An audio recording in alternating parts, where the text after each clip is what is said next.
अस्सलाम वालेकुम प्यारे दोस्तों आज हम आपको एक घोड़े और एक औरत का ऐसा वाक्य सुनाएंगे जो इसी दुनिया में पेश आया और जिसको देखकर आप हैरान हो जाओगे, आपकी आंखें फटी की फटी रह जाएंगी और सोचने पर मजबूर हो जाओगे कि एक घोड़ा एक औरत के साथ ऐसा भी कर सकता है। दोस्तों, आपने बहुत सारे वाक्य सुने होंगे, लेकिन आज जो वाक्य हम आपको सुनाने जा रहे हैं यह वाक्य इतना मशहूर नहीं है और हमें पूरा यकीन है कि आपने इससे पहले यह वाक्य कभी नहीं सुना होगा। तो आज के वाक्य को जानते हैं प्यारे दोस्तों। जैसे कि हम सभी जानते हैं कि घोड़ा एक बहुत ही वफादार और साथ निभाने वाले जानवरों में से एक होता है। घोड़ा अपनी खास आदतों की वजह से सबको अच्छा लगता है। यह इंसानों से सबसे ज्यादा घुल-मिल कर रहने वाला जानवर है, क्योंकि इस जानवर में शराफत और बुलंद हिम्मत मौजूद होती है। मगर कुछ लोगों का कहना है इस जानवर में घमंड भी पाया जाता है। इसी वजह से घोड़ा अपने आप में ही ज्यादा मस्त रहता है, लेकिन किसी औरत का हर वक्त घोड़े के साथ में रहना और उसके साथ में खेलना कूदना कितना ज्यादा नुकसानदेह साबित हो सकता है, इसके बारे में जानकर आप भी हैरान रह जाएंगे और आपके पैरों तले जमीन खिसक जाएगी। प्यारे दोस्तों, जानवरों के पास भी दिमाग होता है जिससे वे सोच सकते हैं, चीजों को समझ सकते हैं, खतरा होने पर सतर्क हो सकते हैं, खुशी महसूस कर सकते हैं, लेकिन किसी भी चीज को देखने पर उससे सीख नहीं सकते हैं। इसी तरह जानवर आपके दिए हुए प्यार को कभी नहीं भूलते, क्योंकि शायद एक बार के लिए इंसान के रवैये में बदलाव आ सकता है, लेकिन जानवर आपसे उतनी ही मोहब्बत करेगा जितनी वो करता आया है। बढ़ सकती है लेकिन कम नहीं हो सकती, क्योंकि दोस्तों इस घोड़े की कीमत बादशाह भी नहीं लगा पाया और वह औरत किसी भी कीमत पर उस घोड़े को बेचने को तैयार न थी। लेकिन आखिर ऐसा क्यों हुआ और वह घोड़ा उस औरत के लिए इतना खास क्यों था? उसके साथ उसका क्या रिश्ता था और राजा उस घोड़े को खरीदने के लिए मुंह मांगी कीमत देने को तैयार था? तो प्यारे दोस्तों, जानेंगे सारी बातें। इसी वजह से इस वीडियो को आखिर तक जरूर देखिएगा। तो प्यारे दोस्तों, ये कहानी उस जमाने की है जब हमारा देश आजाद भी नहीं हुआ था और छोटे छोटे रियासतों में हमारा देश बंटा हुआ था। उस जमाने में कश्मीर की वादियों में बसी एक रियासत में एक बहुत ही खूबसूरत लड़की रहा करती थी। एक तो लड़की अपनी खूबसूरती के वजह से पूरे इलाके में चर्चा में बनी रहती थी और साथ इस लड़की के पास एक बहुत ही आला नस्ल का घोड़ा था, और जो उस लड़की की तरह अपनी खूबसूरती के लिए पूरे इलाके में मशहूर था। कई लोगों ने घोड़े को खरीदने की कोशिश भी की, लेकिन लड़की ने कभी भी उस घोड़े को नहीं बेचा। इधर जिस रियासत में लड़की रहती थी, उसी रियासत का बादशाह घोड़े का बहुत शौकीन था और उसके राजमहल में एक से बढ़कर एक घोड़े मौजूद थे, और बादशाह अक्सर अपने पसंदीदा घोड़े पर सवार होकर सैर सपाटे के लिए जाया करता था। और उसके साथ ही इस बादशाह को शिकार का भी बहुत शौक था और इस काम के लिए वह अपने खेमे में मौजूद सबसे खूबसूरत और सबसे मजबूत घोड़े को लेकर जाता था। तो ऐसे में बादशाह का मूड बना तो बादशाह ने अपनी सिपाहियों को बुलाकर कहा कि जाओ और अस्तबल में मौजूद घोड़े में से एक मजबूत घोड़े को लेकर आओ। बादशाह ने जब सिपाही से कहा तो सिपाही कहने लगा कि बादशाह सलामत, हमारी रियासत में एक लड़की है जो कि यही कोई 28 साल की है, और बादशाह सलामत, इस लड़की के पास एक बहुत ही खूबसूरत घोड़ा है जिसे लड़की के अलावा किसी ने छुआ तक नहीं है और न ही लड़की ने घोड़े को बेचा है। जब बादशाह ने घोड़े के बारे में बात सुनी तो बस वह घोड़े को देखने के लिए बेताब हो गया। उसने फौरन सिपाहियों को हुक्म दिया कि जाओ उस लड़की से घोड़ा लेकर आओ। सिपाही उस लड़की के पास गए और कहा कि बादशाह सलामत ने आपका घोड़ा मंगवाया है, लेकिन उस लड़की ने साफ इनकार कर दिया। और जब यह खबर बादशाह के पास पहुंची तो बादशाह को बेहद गुस्सा आया कि हमें मना करने वाला आखिर यह कौन है। लेकिन दोस्तों, यह बादशाह बहुत अच्छा था। उसने अपने गुस्से को काबू किया और अपने सिपाहियों को हुक्म दिया कि उस लड़की को बाइज्जत उसके घोड़े के साथ हमारे दरबार में लेकर आओ। जब सिपाहियों ने उस लड़की से जाकर कहा कि बादशाह ने आपको आपके घोड़े के साथ बुलवाया है, तो ऐसे में लड़की मान गई और लड़की दरबार में अपने घोड़े के साथ पहुंच गए। लेकिन लड़की ने ये बात पहले से ही ठान ली थी कि चाहे कुछ भी क्यों ना हो जाए, लेकिन मैं अपना घोड़ा किसी भी हालत में बादशाह को नहीं दूंगी। और बादशाह ने जैसे ही घोड़े को देखा तो वह उसका दीवाना हो गया और वह उसकी मुंह मांगी कीमत देने के लिए भी तैयार हो गया। लेकिन लड़की ने कहा कि अगर आप अपनी पूरी रियासत भी मुझे देंगे तो भी इस घोड़े की कीमत के मुकाबले नहीं हो सकती है। मैं इस घोड़े को किसी भी कीमत पर बेचने के लिए तैयार नहीं हूं। तो इस पर बादशाह ने पूछा कि आखिर इस घोड़े में ऐसा क्या है। तो लड़की ने कहा कि बस यह मेरा पसंदीदा घोड़ा है। लड़की ने कहा, हाँ, आप चाहे तो इस घोड़े की सवारी कर सकते हैं। बादशाह ने सोचा कि चलो एक बार ही सही घोड़े की सवारी ही कर लेता हूं। तो फिर बादशाह ने जब उस घोड़े की सवारी की तो वह उसकी दौड़ और फुर्ती का दीवाना हो गया और वह लड़की को मुंह मांगी कीमत देने के लिए फिर से तैयार हो गया। लेकिन लड़की फिर भी इस बार न मानी और उसका जवाब ना ही था। तो बादशाह ने कहा कि ठीक है, तुम्हारी मर्जी मत बेचो। लेकिन बादशाह कहने लगा, अच्छा तो तुम आज शिकार के लिए अपना घोड़ा हमें दे सकती हो। तो लड़की सोच में पड़ गई। फिर उसने सोचा, चलो मैं घोड़ा ही दे देता हूं।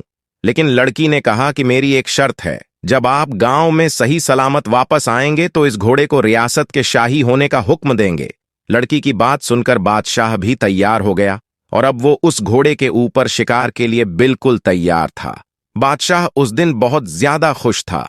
अगले दिन जब बादशाह जाने लगा तो उसके पीछे कुछ सिपाही भी निकले। जब बादशाह शिकार की जगह पर पहुंचा तो उसने घोड़े को रोकने की कोशिश की, लेकिन पूरी कोशिश के बावजूद घोड़ा नहीं रुका और घोड़ा हवा से बातें करता हुआ और अपनी पूरी रफ्तार से आगे बढ़ता जा रहा था। बादशाह के पीछे चल रहे सिपाही घबरा गए और सोच में पड़ गए कि आज से पहले तो बादशाह सलामत इससे आगे कभी नहीं गए थे, तो आखिर अभी इस इलाके में कहां जा रहे हैं। फिर वह बादशाह के पीछे चलती है। फिर थोड़ी देर चलने के बाद घोड़ा एक ऐसी जगह रुका जहां बहुत सारे फल और नदियां और बहुत खूबसूरत नजारा था, जिसे देखकर बादशाह का दिल खुश हो गया। उसे वहां बहुत अच्छा सुकून मिल रहा था। उसे ऐसा लग रहा था कि इससे अच्छी जिंदगी कहीं नहीं हो सकती, क्योंकि दोस्तों वहां का जो माहौल था वह बहुत ज्यादा सुंदर और शांत था, जिसे देखकर मन और दिमाग अपने आप ही शांत हो जाता था। और वहां बादशाह की पसंद के जानवर भी शिकार के लिए मौजूद थे, जिसे देखकर बादशाह और भी ज्यादा खुश हो गए। और बादशाह ने सोचा कि यह घोड़ा तो बहुत ही समझदार है। मैंने आज से पहले इससे ज्यादा खूबसूरत जगह कहीं नहीं देखी थी। फिर बादशाह ने वहां खूब शिकार किया और फल खाए और वापस आकर लड़की को उसका घोड़ा देते हुए कहा कि वाकई में आज से पहले मैंने इतना शानदार घोड़ा कहीं नहीं देखा था। इसके बाद फिर से बादशाह ने लड़की को घोड़ा बेचने के लिए कहा, लेकिन लड़की ने मना कर दिया और वादे के मुताबिक बादशाह ने घोड़े को शाही घोड़े का तगमा दे दिया। लेकिन अभी भी बादशाह के दिमाग में यह बात थी कि आखिर लड़की को घोड़े के साथ इतना लगाव क्यों है। और जहां लड़की और घोड़े की तारीफ हो रही थी और जो लोग बादशाह और लड़की से हसरत करते थे, उन्होंने गलत अफवाहें फैलानी शुरू कर दी कि इस लड़की के घोड़े के साथ नाजायज ताल्लुका थे। और कई बार हमने खुद लड़की को घोड़े के साथ पहले सुबह जंगल में जाते देखा है। और जब यह बात बादशाह के कानों तक पहुंची तो बादशाह के कुछ जासूसों को लड़की के पीछे लगा दिया गया। फिर जासूसों ने भी लड़की को सुबह घोड़े पर सवार होकर जाते हुए देखा तो उन लोगों ने कहा, जी हां, बादशाह सलामत। रोज सुबह उसे घोड़े के साथ वह लड़की जंगल में जाती है और सिपाहियों ने बताया कि जब वह आती है तो उसके पास कुछ फल या फिर शिकार किया हुआ जानवर होता है। यह सब सुनकर बादशाह समझ नहीं पा रहा था कि आखिरकार असल मामला क्या है। तो फिर बादशाह ने उस लड़की से ही पूछा कि तुम जंगल क्यों जाती हो। तो लड़की ने राज से पर्दा उठाते हुए बताया कि दरअसल मैं इसी जंगल में पैदा हुई थी और मेरे माँ बाप बचपन में ही गुजर गए थे। उसके बाद से ही मैं इन्हीं जानवरों के बीच पली बड़ी हूं। ऐसे में मुझे जानवरों से बहुत प्यार था और मैं हर जानवर का ख्याल रखती थी। इसी दौरान जंगल से गुजरते हुए एक बुजुर्ग मुझे यह घोड़ा देकर चले गए और उन्होंने मुझसे कहा कि तुम इस घोड़े का ख्याल रखना और यह तुम्हारा ख्याल रखेगा। उसके बाद लड़की ने बताया कि मैं इस घोड़े से इतना प्यार करती थी, इसका इतना ख्याल रखती थी जितना कि बाकी जानवरों से नहीं करती थी। और जैसे जैसे घोड़ा बड़ा होता चला गया तो यह मेरा ख्याल रखने लगा और हमेशा की तरह यह मुझे ऐसी जगह लेकर जाने लगा जहां से मैं कभी गुजरी नहीं थी और वह जगह इससे पहले मैंने कभी नहीं देखी थी। और वहीं से मैं फलों की टोकरी या शिकार किया हुआ जानवर लेकर आती हूं और उनको बेचकर अपना गुजारा करती हूं। उसके बाद फिर सब लोगों को समझ में आ गया कि आखिरकार लड़की और घोड़े के बीच में क्या रिश्ता है। और ये जो रिश्ता है, ये रिश्ता वफा और मोहब्बत का है। क्या आप लोग इस बात से वाकिफ हैं? चलिए दोस्तों, आपको एक और वाक्य के बारे बताता हूं हजरत उस्मान गनी रजी अल्लाह ताला अन्हु का दौरा खिलाफत है। आप रजी अल्लाह ताला अन्हु अपने कमरे में बैठे हुए हैं। एक बंदा आपके कमरे में आता है और आकर कहता है, ए अमीनुल मोमिनीन हजरत उस्मान रजी अल्लाह ताला अन्हा, एक बहुत बड़ा हादसा हो गया है। हजरत उस्मान रजी अल्लाह ताला अन्हु ने पूछा, क्या हादसा हो गया है? तो वह शख्स कहता है कि ए अमीनुल मोमिनीन, मैंने शादी की थी एक औरत से और आज उस औरत की शादी को 6 महीने मुकम्मल हो गए हैं और मेरी बीवी ने एक बच्चे को जन्म दे दिया है। अब आपसे मेरी एक दरख्वास्त है कि मेरी शादी को तो अभी 6 महीने ही हुए थे और यह बच्चा कैसे पैदा हो सकता है? अब इस वाकया से पहले दोस्तों, आम लोगों के अंदर यह बात पाई जाती थी कि 6 महीने में बच्चा पैदा नहीं हो सकता। इसलिए वह आदमी भी परेशान हो गया और अपने उस बच्चे को देखा भी नहीं और सीधा अमीनुल मोमिनीन के पास आ गया। हजरत उस्मान रजी अल्लाह ताला अन्हु ने लोगों को जमा किया और मशविरा किया कि यह बच्चा हलाल का है या हराम का। और इससे पहले ऐसा वाक्य कभी भी पेश नहीं आया कि किसी औरत ने 6 महीने के बाद किसी बच्चे को जन्म दिया, और यह पहला वाक्य था। और दोस्तों, अरब के अंदर आम तौर पर 6 महीने के बच्चे को हराम का बच्चा समझा जाता था। तो मशवरे में मौजूद तमाम लोगों ने कहा कि 6 महीने का बच्चा अरब के अंदर कभी भी पैदा नहीं हुआ है, लिहाजा यह हलाल का नहीं हो सकता है बल्कि हराम का ही है। और जब हजरत उस्मान रजी अल्लाह ताला अन्हु ने तमाम लोगों से मशविरा कर लिया और हिसाब किताब वालों ने सब ने यही कहा कि अरब की तारीख में 6 महीने के बच्चे को हराम समझा जाता है, तो यहां पर हजरत उस्मान रजी अल्लाह ताला अन्हा ने हुक्म दिया कि औरत को संसार कर दिया जाए।